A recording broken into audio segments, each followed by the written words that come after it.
నువ్వు ఇప్పుడు ఎంత బలహీనంగా ఉన్నా, నీ మీద ఎన్ని ఒత్తిడులు ఉన్నా, నువ్వు పడిపోయినట్లు అనిపించినా రాసిపెట్టుకో. నువ్వు ఓడిపోవు, నువ్వు గెలుస్తావు. ఈ అధ్యాయం చదువు, 5 అద్భుతాలు చూస్తావు. ఈ రాత్రి ఒక్కసారి నిశ్శబ్దంగా కూర్చొని కీర్తన గ్రంథము 23వ కీర్తన చదువు, నీ పేరు పెట్టుకుని చదువు. దేవుడు తప్పకుండా నీతోనే మాట్లాడతాడు.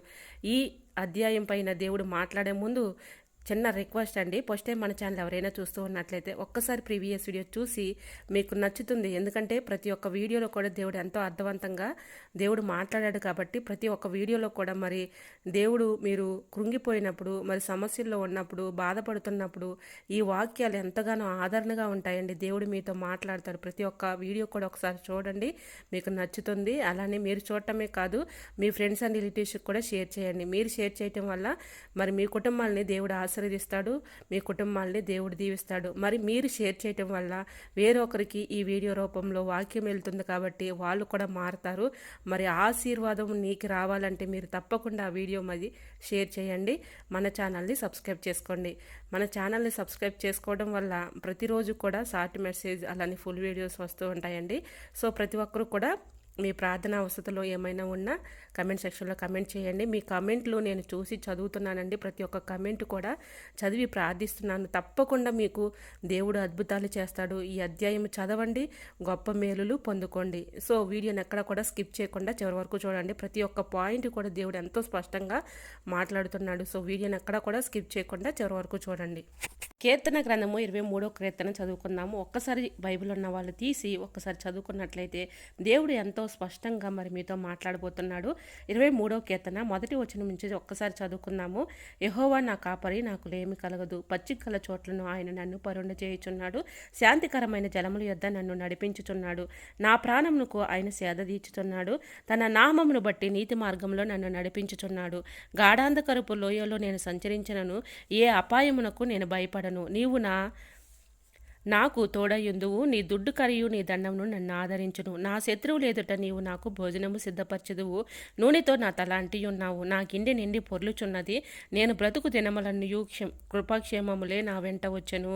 చిరకాలము యెహోవా మందిరంలో నేను నివాసము చేసేదను. 23వ కీర్తన మొదటి వచనం నుంచి 6 వచనములు మాత్రమే ఉన్నాయండి. ఈ 6 వచనములు కూడా దేవుడు ఎంతో స్పష్టంగా అర్థవంతంగా రాశాడనమాట. సో ఎంత అర్థం కాని వాళ్ళకైనా ఈ అధ్యాయము చదివి మరి మీరు ప్రార్థిస్తే దేవుడు తప్పకుండా 5 అద్భుతాలు మీరు సొంతం చేసుకోవచ్చు. వీడియోని ఎక్కడ కూడా స్కిప్ చేయకుండా చివరి వరకు చూడండి. సో మరి మీరు ఫస్ట్ టైం మన ఛానల్ ఎవరైనా చూస్తూ ఉన్నట్లయితే ఒక్కసారి మరి మీరు ప్రీవియస్ వీడియోస్ చూడండి. మన ఛానల్ ఎంతగానో నచ్చుతుంది. ఎందుకంటే ప్రతి ఒక్క వీడియో కూడా దేవుడు ఎంతో స్పష్టంగా అర్థవంతంగా మరి ఎన్నో సమస్యల్లో ఎన్నో మరి బాధల్లో ఉన్నప్పుడు మరి ఈ వీడియోస్ ఖచ్చితంగా మీకు ఆదరిస్తాయండి. సో వీడియోస్ చూడండి, మీకు నచ్చుతుంది. అలానే కాదండి, మీరు సబ్స్క్రైబ్ చేసుకోవడం కూడా మర్చిపోవద్దు. ఎందుకంటే మన ఛానల్లో ఇంకా మంచి మంచి మరి మెసేజ్ అయితే వస్తూ ఉంటాయి. ప్రతి ఒక్కరూ కూడా చూసి అలా ఉండటమే కాకుండా మీ ఫ్రెండ్స్ అని రిలేటివ్స్ షేర్ చేయండి. మీరు షేర్ చేయటం వల్ల మరి మీరు మీ కుటుంబంలో ఏ సమస్యలతో ఎదుర్కొంటున్నారో ఆ సమస్యల నుంచి దేవుడు విడిపించి మీ కుటుంబాన్ని ఆశీర్వదిస్తాడు. ఎందుకంటే మీ ద్వారా వేరొకరికి వాక్యం వెళ్తుంది కాబట్టి. సో ఇంకా టాపిక్లోకి వెళ్ళిపోదాం. దేవుడు మరి ఎంతగానో స్పష్టంగా ప్రతి ఒక్క వాక్యం గురించి కూడా ఎంతగానో స్పష్టంగా మరి దేవుడు మీతో మాట్లాడబోతున్నాడు. సో ఈరోజు మరి 5 అద్భుతాలు ఏంటి, ఎలా, ఎక్కడ మనం ఎలా తెలుసుకోవాలి, ఎలా మరి నేను ఈ సమస్యల నుంచి బయటపడాలి అని అంటే ఇంకా ఈరోజు దేవుడు మరి మాట్లాడబోయే కీర్తన గ్రంథం 23వ కీర్తనలో ప్రతి ఒక్క వచనం కూడా ఎంతో అర్థవంతంగా రాశాడు. సో ఆ 5 అద్భుతాలు ఏంటో చూసేద్దాం. మొదటిదిగా భయంపై విజయం. నోట్సు పేపరు అంటే పేపర్ కానీ నోట్స్ కానీ ఏదన్నా ఉంటే తీసుకోండి. లేదు మాకేవీ లేవు సిస్టర్ అంటే ఏదైనా ఒక పేపర్ పైన ఇలా పెన్నుతో కానీ పెన్సిల్తో కానీ మీకు ఏది అందుబాటులో ఉంటే అలా రాసుకోండి. ఎందుకంటే ఇది చదివి మీరు ప్రార్థిస్తే దేవుడు ఖచ్చితంగా మీతో మాట్లాడతాడు. మీ సమస్యలన్నిటి నుంచి విడుదల ఇచ్చి మీకు 5 అద్భుతాలు మరి దేవుడు చేయబోతున్నాడు. మొదటిదిగా భయంపై విజయం. చీకటి లోయలో నడిచినను నేను కీడునకు భయపడను. నీవు ఇప్పుడు ఏ లోయలో ఉన్నావు? మరి ఏ లోయలో ఉన్నావో అది నీకే తెలుస్తుంది.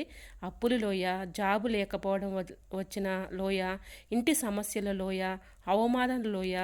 ఒక విషయం గుర్తుపెట్టుకో, నువ్వు ఏ లోయలో అయినా ఉండవచ్చు. ఒక విషయం మాత్రం గుర్తుపెట్టుకో, లోయ శాశ్వతం కాదు. లోయలో నడుస్తున్నట్టే అది దాటుతున్నావన్న మాట. అయితే లోయలో నువ్వు నడుస్తున్నట్టే ఉంటుంది, కానీ అది దాటుతున్నావన్నమాట. నీ జీవితంలో చీకటి ఉన్నా ఆ చీకటి నీ చివరి గమ్యం కాదు. రాసి పెట్టుకో, నువ్వు ఓడిపోవు. మొదటిదిగా భయంపై విజయాన్ని నువ్వు పొందుకుంటావు. రెండవదిగా మనసుకు శాంతి వస్తుంది. అంటే మరి మనసుకు శాంతి ఎలా వస్తుంది సిస్టర్? మేము ఎన్ని బాధలు పడుతున్నాము, ఉదయం లేచిన దగ్గర నుంచి ఎన్నో పరిస్థితులను వెంబడి మేము పరిగెత్తుచున్నాము, మాకు ఎటువంటి సహాయం అందట్లేదు, మేము ఎన్ని బాధలు పడుతున్నాము, దేవుడు మమ్మల్ని చూడటం లేదు, దేవుడు మమ్మల్ని మర్చిపోయాడు అని మీకు అనిపించవచ్చు. దేవుడు మీతోనే మాట్లాడుతున్నాడండి. ఆయన నన్ను ప్రస్తుత జలముల దగ్గరికి నడిపించును. ప్రశాంత జలముల దగ్గరికి మనల్ని నడిపిస్తాడండి. మీరు శాంతి, మీ మనసుకు శాంతి వచ్చేటట్లుగా దేవుడు మిమ్మల్ని దీవిస్తాడు. మనసు ఎప్పుడైనా ఇలా అనిపించిందా మీకు? ఎంత ఆలోచించినా సమస్యలు తగ్గడం లేదు, ఎంత ప్రయత్నించినా ఫలితం రావడం లేదు, ఎంత నమ్మినా మనుషులు మోసం చేస్తున్నారు. ఈ అధ్యాయం చదివితే ఒక విచిత్రమైన శాంతి వస్తుందన్నమాట. బయట సమస్యలు అలాగే ఉన్న లోపల గుండె నిశ్చలంగా మారుతుంది. అది ఒక అద్భుతం కాదు, ఏమిటి? మనకి శాంతినిచ్చే అద్భుతం అనమాట. రెండవదిగా మనసుకు శాంతినిస్తుందండి. సో ఇది గుర్తుపెట్టుకోండి. దేవుడు ఖచ్చితంగా మనకి మరి అద్భుతాలు చేస్తాడు అనుకుంటున్నాం కదా, ఆ 5 అద్భుతాలు ఇవేనండి. మరి రెండవదిగా మనసుకు శాంతి వస్తుంది. దేవుడు ఖచ్చితంగా మరి మనకి శాంతినిచ్చే విధంగా చేస్తాడు. ఇంకా మూడవదిగా గౌరవం తిరిగి వస్తుంది.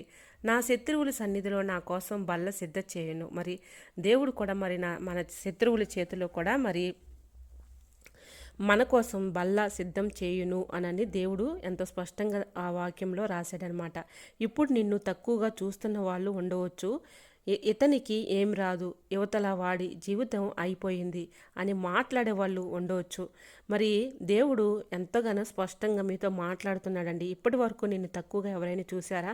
నీ బంధువుల్లో కానీ, నీ స్నేహితుల్లో కానీ, నీ రక్త సంబంధికుల్లో కానీ మరి నిన్ను ఎవరైనా తక్కువగా చూసి ఉండవచ్చు. కానీ మరి దేవుడు పని చేయటం మొదలు పెడితే నిన్ను హేళన చేసిన వాళ్ళు ముందు నిన్ను మరి గౌరవిస్తారనమాట. దేవుడు మరి పని చేయటం ప్రారంభిస్తే నిన్ను హేళన చేసేవాళ్ళు ముందు నిన్నే గౌరవిస్తారు.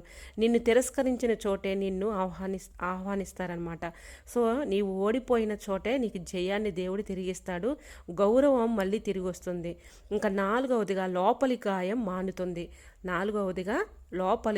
మానుతుంది. ఆయన నా ప్రాణంను సరికొత్తగా చేయను. దేవుడు స్పష్టంగా తెలియజేస్తున్నాడు ఈ వాక్యంలో. ఆయన నా ప్రాణంను సరికొత్తగా చేయను. ఎవరైనా నిన్ను బాధ పెట్టారా? నువ్వు నమ్మిన వాళ్ళు మోసం చేశారా? నువ్వు చేసిన మంచికి చెడు ఫలితం వచ్చిందా? బయట గాయం కనిపిస్తే మందు వేస్తాం, కానీ గుండెల లోపల గాయమైతే అది నయం చేయగలిగేది దేవుడు ఒక్కటేనండి. మరి ఈ విషయం అయితే మీరు గుర్తుపెట్టుకోండి. బయట గాయం కనిపించింది అనుకోండి, ఆ గాయం కనిపిస్తుంది కాబట్టి మందు వేస్తూ ఉంటాము, కానీ లోపల ఉన్నటువంటి గుండెల్లో మనసులో తగిలినటువంటి గాయం అయితే అది నయం చేయగలిగేది ఎవరు? మన మనసుల వల్ల అస్సలే కాదండి, అది దేవుడే నయం చేస్తాడు. ఈ అధ్యాయం చదివినప్పుడు నీ కన్నీళ్లు ఆగిపోవచ్చు, కానీ ఆ కన్నీళ్లు నీ హృదయాన్ని శుభ్రం చేస్తాయి. ఇంకా ఐదవదిగా చివరికి విజయం ఖాయం. దేవుడిచ్చే విజయం నిన్ను ఖాయం చేస్తాడనమాట. ఇంకా ఐదవదిగా చివరికి నీకు విజయం ఖాయం అవుతుందనమాట. నా జీవిత కాలమంతయు మేలు దయలు నన్ను వెంటాడును. విజయం అంటే కేవలం డబ్బు కాదు, విజయం అంటే మనశ్శాంతి కాదు, విజయం అంటే గౌరవము కాదు, విజయం అంటే భయము లేకుండా జీవించటం. అదే విజయము. నీకు ఆలస్యంగా జరుగుతుందేమో కానీ తప్పకుండా జరుగుతుంది. మరి నువ్వు ఈ విషయం గుర్తుపెట్టుకో. దేవుడు మరి నన్ను మర్చిపోయాడా? నేను చేసిన ప్రార్థనలు వృధా అవుతున్నాయా? నా కన్నీళ్ళు చూడడం లేదా? పక్కనోళ్ళకి దేవుడు ఆశీర్వాదం ఇస్తున్నాడు, నాకివ్వడం లేదా? ఎందుకు నాకే ఎలా జరుగుతుందని నువ్వు మరి సందిగ్ధంలో ఉండకపోవచ్చు. దేవుడు అంటున్నాడు, నీకు ఆలస్యంగా జరుగుతుందేమో కానీ తప్పకుండా నీ విషయంలో నేను విజయాన్ని ఇస్తానని దేవుడు స్పష్టంగా తెలియజేస్తున్నాడు. గుర్తుపెట్టుకో, దేవుడు ఆలస్యం చేస్తాడు కానీ ఎప్పుడు మరి నీకు తప్పు మాత్రం చేయడు. ఇది ఒక విషయం గుర్తుపెట్టుకో. ఒక చిన్న కథ అండి. ఈ స్టోరీని ఒక్కసారి మీరు విన్నట్లయితే, స్కిప్ చేయకుండా చివరి వరకు చూసినట్లయితే మరి మీకు ఉన్న బాధలు, మీకున్న సమస్యల నుంచి దేవుడు మీతో మాట్లాడిపోతున్నాడు మీ ఈ చిన్న కథ ద్వారా. ఒక రైతు విత్తనం వేశాడు, రోజు నీళ్లు పోశాడు. పక్క వాళ్ళు నవ్వారు, ఏం పెరగదు అన్నారు. రోజులు గడిచాయి, ఏమీ కనిపించలేదు. ఒకరోజు నేల చీలి చిన్న మొక్క బయటకు వచ్చింది. నేల ఒకరోజు చీలి చిన్న మొక్క బయటకు వచ్చింది. ఆ మొక్క రాత్రికి రాత్రే పెద్దదై చెట్టు అయ్యింది కాదు, కానీ అది ఆగలేదు కూడా. నీ జీవితం కూడా అలాగే ఉంది. ఇప్పుడు కనిపించకపోయినా లోపల మార్పు జరుగుతుంది. ఇది గుర్తుపెట్టుకో. మరి నాకు జీవితాల్లో నా పని అయిపోయింది, నా జీవితం అయిపోయింది, ఇంకా నాకు చావే అని అనుకున్న వాళ్ళకి దేవుడు మీతోనే మాట్లాడుతున్నాడు. నువ్వు ఏ పరిస్థితుల్లో అయినా ఉండవచ్చు. అప్పులు ఊబులా, ఇంట్లో ఆర్థిక సంబంధమైన సమస్యల, మరి కుటుంబంలో మరి నీ బిడ్డల చదువుల కోసం మరి నీకు ఆర్థిక సహాయం అందడం లేదా, మరి నువ్వు ఏ విషయంలో అయినా మరి నేను లోన్ తీసుకున్న దానికి వడ్డీ తెరవలేకపోతున్నా, నేను ఇబ్బంది పడుతున్నావా, మరి గృహాలు లేక మరి నాకు గృహం కావాలని ప్రార్థిస్తున్నావా, గర్భఫలం లేదా, మరి నీ భర్త నీ భార్యతో నువ్వు విడాకులు తీసుకోవాలనుకుంటున్నావా, నువ్వు ఏ పరిస్థితుల్లో ఉన్నా, ఏ సమస్యల్లో ఉన్నా మరి దేవుడు ఆ సమస్యల నుంచి అన్నిటి నుంచి నేను తప్పిస్తాడండి. నీ జీవితం కూడా అలాగే ఉంది. ఇప్పుడు కనిపించకపోయినా లోపల మార్పు జరుగుతుందనమాట. చివరి మాటగా నువ్వు ఇప్పుడు ఎంత బలహీనంగా ఉన్నా, నీ మీద ఎన్ని ఒత్తిడులన్నా ఉన్నా, నువ్వు పడిపోయినట్టు అనిపించినా రాసి పెట్టుకో, నువ్వు ఓడిపోవు, నువ్వు గెలుస్తావు. ఇదే మాట మీద ఉండు. ఈ అధ్యాయం చదువు. 5 అద్భుతాలు జరుగుతాయి. ఈ రాత్రి ఒకసారి మరి నిశ్శబ్దంగా కూర్చుని 23వ కీర్తన చదివినట్లయితే నీ పేరు పెట్టుకుని చదువు. యెహోవా నా కాపరని మొదలుపెట్టు. నీ జీవితం మారడం మొదలవుతుంది. నువ్వు ఓడిపోవడానికి పుట్టలేదు, నువ్వు గెలవటానికి పుట్టావు. దేవుడు ఖచ్చితంగా ఈ 5 అద్భుతాలు మరి మీ జీవితాల్లో మరి నెరవేరేటట్లుగా మరి అందరినీ దేవుడు దీవించునుగాక. ఈ వాక్యము దేవుడు వెనుకెనలో దీవించునుగాక. మరి ఇంతవరకు మన ఛానల్ని ఎంతగానో మరి సపోర్ట్ చేసి ఆదరిస్తున్న ప్రతి ఒక్కరికి కూడా చాలా చాలా చాలా థ్యాంక్స్ అండి. ఆ దేవునికే మహిమ కలుగును గాక. నన్ను ఇంతగా సపోర్ట్ చేసి ముందుకు తీసుకెళ్తున్న ప్రతి ఒక్కరికి కూడా చాలా చాలా థ్యాంక్స్ అండి. మరి ఇలానే సపోర్ట్ చేశారనుకోండి, మనం అందరం కూడా కలిసి దేవునిలో మరి ఉండి ప్రార్థిద్దాం. మన సమస్యలన్నీ కూడా పటాల పంచలైపోతాయన్నమాట. సో మరి సంఘం అంతా కలిసి ప్రార్థించినప్పుడు మరి సంఖ్యలే విడిపోయాయి కదండి. మనమందరం ప్రార్థించినప్పుడు దేవుడు ఖచ్చితంగా మనకి సమస్యల నుంచి మరి విడుదల ఇస్తాడు. కుటుంబంలో సమస్యల మరి చెప్పుకోలేని పరిస్థితుల్లో నువ్వు ఉండిపోవచ్చు. అలాంటి అవస్థలు కూడా దేవుడు తీరుస్తాడండి. మన కుటుంబంలో ఉన్న ప్రతి ఒక్క సమస్య కొరకు మరి మీరు అంగలాచి ఈ అధ్యాయం చదివి ప్రార్థించండి. దేవుడు ఖచ్చితంగా మీ జీవితంలో 5 అద్భుత కార్యాలు నెరవేరుస్తాడు. ఈ చిన్న వాక్యము దేవుని వెనుకెళ్ళలో దీవించునుగాక. ఆమెన్. మరొక వీడియోతో మళ్ళీ కలుద్దామండి. అంతవరకు దేవుడు మీ అందరినీ దీవించునుగాక. ఆమెన్. Praise the lord.